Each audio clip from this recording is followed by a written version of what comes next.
The rain fell softly that evening, painting silver streaks across the glass walls of the penthouse. Inside, the glow of the city shimmered against marble floors and polished steel.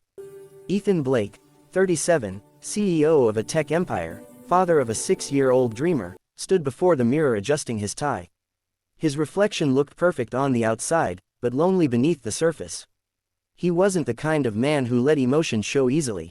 Not anymore. Not since his wife, Lily, passed away 3 years ago. He had money, status, power, everything people thought defined happiness, yet nothing filled the quiet ache in his chest. Only his little girl, Ava, kept him grounded. She was his world, his reason, his light.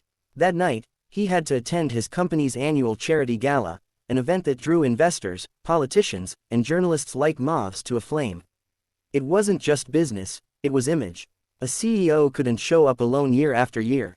His board had begun whispering that maybe the widowed family man story was getting stale. So, reluctantly, Ethan did something he never imagined he'd do. He hired someone, not in the cold, transactional way tabloids might twist it, but through a discreet agency that matched people for appearances, public events, charity dinners. Someone kind, well-spoken, and able to handle the spotlight without getting lost in it. Her name was Sophie. When she arrived that evening, the first thing Ethan noticed wasn't her beauty, though she was stunning, but her warmth. There was something genuine about her smile, something soft that didn't belong in his calculated world of meetings and mergers. She wore a simple navy dress and carried herself with quiet grace.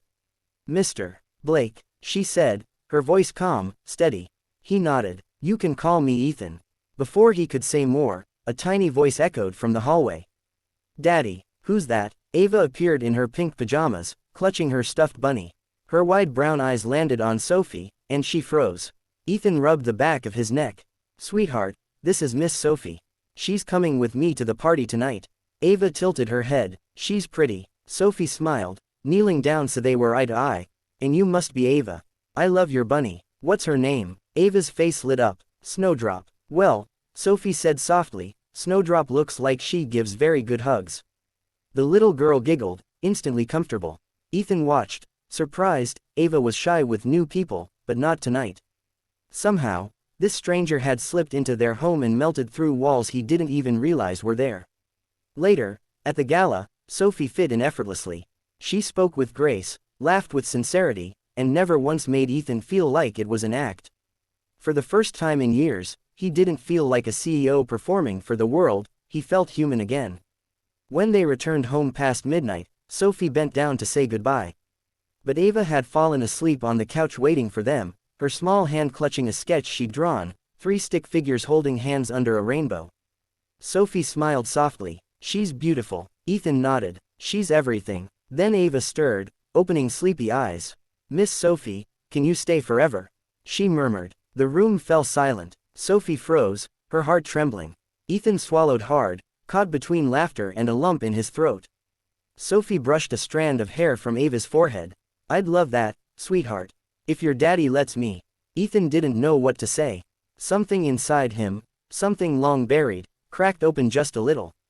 Over the next few weeks, Sophie returned, first to drop off a lost earring, then to see Ava again, then to help with a school project.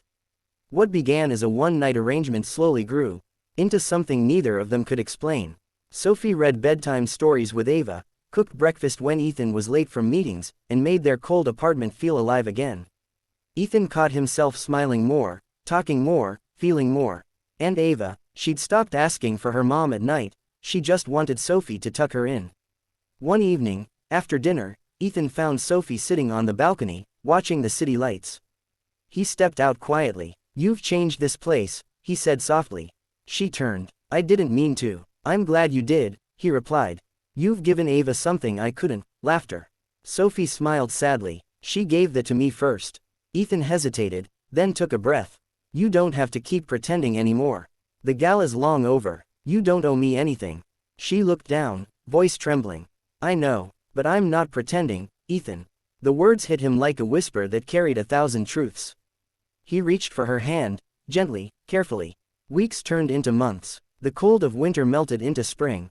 Sophie became family, not through a contract, but through love that grew quietly in the corners of ordinary days, breakfast laughter, bedtime stories, shared tears. One evening, as Ava drew another picture, she proudly showed it to Ethan. This time, the rainbow had 4 stick figures: Daddy, Ava, Sophie, and Snowdrop, standing under a bright yellow sun. At the top, in crooked letters, she'd written, "My family." Ethan's chest tightened. He turned to Sophie, who was watching with glassy eyes. "Looks like she's made up her mind," he said softly. Sophie smiled through her tears. "Looks like she's right." Later that summer, in a quiet backyard filled with fairy lights and laughter, Ethan took Sophie's hands and whispered the words that had lived in his heart since the night his daughter first spoke them. "Can you stay forever?" Sophie smiled, tears spilling freely as she whispered back, "I already did." And from the porch, little Ava clapped her hands and shouted to the stars, "See, I told you, Daddy, she's staying forever." Sometimes love doesn't walk through the door you expect, it's brought in by small hands, holding a stuffed bunny, whispering a wish that only a child's heart can make come true. Heart.